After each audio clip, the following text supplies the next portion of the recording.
Everybody, today we're talking about the Ring Video Doorbell. There are several models that we're going to talk about, but first we'll talk about some of the things that every model has in common.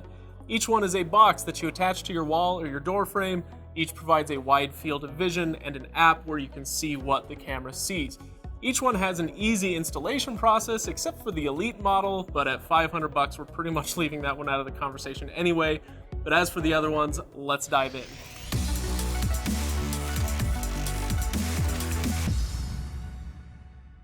Now, as far as pricing goes, the Ring Video Doorbell first generation, which is what I'm holding in my hand, retails for $179. Now that there's a Gen 2, you can usually get this one cheaper though, so make sure you look around if you decide on this one. The second generation goes up to $199, the Ring Doorbell Pro goes to $249, and the Ring Doorbell Elite, like I said, about $500, and we're kind of leaving that one off to the side for now. After the initial cost, there is another monthly fee, either $3 or $10 per month, to sign up for a plan that lets you see your video feed at will. There's a lot of complaints about this, but it is what it is. Companies got to make a buck, I guess. Now, as far as design goes, the Ring models all share basically the same design. It's a lot like this. This is the Gen 1. It's really boxy. You've got the trademark Ring thingy in the middle that you press. You've got the camera right here. The Gen 2 and the Pro model especially have a thinner profile, so it's a little easier to stick on your door jamb. And don't worry, they do come in lots of different colors. This is obviously extremely shiny. This is the gold one that we stole off of the front of Trump Tower, which is not true, by the way.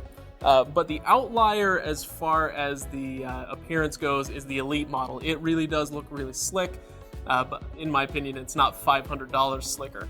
For my money, I would probably go with the Pro model, which looks really great, and it has some other differences that we'll get into in just a moment. As for installation, except for the Elite model, all of the Ring Video Doorbells allow you to do DIY installation. That installation really isn't too bad. You just screw a mounting plate to the wall where you want the ring to go, and then you mount it to that.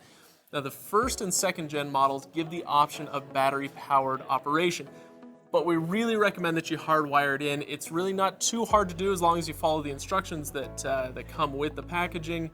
Now, the Pro model, if you do opt for that one does have to be hardwired. But even with those first two, like I said, we recommend you don't go with the battery-powered operation. You hardwire them in. It'll just make your life a lot easier in the long run if you're able to do it. Now, the mobile app that comes with your Ring Video Doorbell is really nice, and a huge bonus, it is freely available.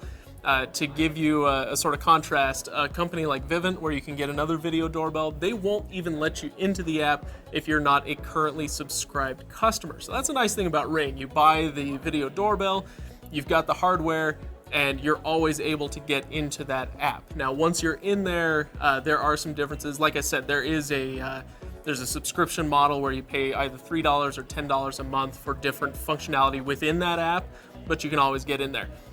Inside the app, you can actually set different sensitivity in different zones. It kind of gives you this chart, and you can decide which zones need to be the most sensitive. That way, if somebody's walking down the sidewalk 40 feet away from the camera, it's not going to alert you every single time.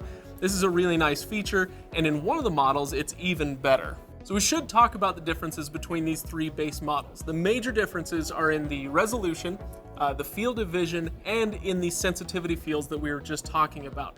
So the Pro model in the app, you're able to set up custom sensitivity fields. So that field where I said you could set the sensitivity differently, you can actually draw that differently in the Pro model, so you don't have to use that original setup that comes with it. You can customize it, which is great if you have an oddly shaped porch or a yard or somewhere that has a lot of traffic. You can set that so that you don't get a notification on your app every single time the neighbor's cat runs by or whatever. Having that custom sensitivity field is a big plus for the Pro. Now, as far as the resolution and field of vision, like I was talking about, the original model that I was just holding up gives you 720p picture, which is pretty good, but 180 degrees field of vision. The Model 2 and the Pro bump that up to 1080p and bring the field of vision into 160 degrees. So you get a little bit less, but personally I'm fine with that because by the time you get out to 180 degrees, the edges are so distorted that they're not worth much anyway. So 160 degrees is plenty. Those are the major differences between those models. Again, kind of like with the aesthetics of it, I like that the Pro not only gives you the better picture quality, but the customizable fields, a big plus for it. So, do we recommend the Ring Video Doorbell? Yes, it's popular for a reason. If you're on the fence, I'd say if you can hold off for a few months, I'd recommend waiting to see about the Nest Hello, which is coming up, and see if they can come up with a good alternative. I'm always interested to see what competition does for a little innovation in a marketplace. But if you need a video doorbell now, Ring is a great option. Personally, I'd spring for a Model 2 or even a Pro, like I said. The price isn't that much more, and the tech advancements as you move up make it worth the cost. At $500, once again, you can pretty much skip the Elite model. Anyway, let us know what you think. Head to the comments below and let me have it. On your way though, do me a solid and like and subscribe, and we will see you all next time. Thanks guys.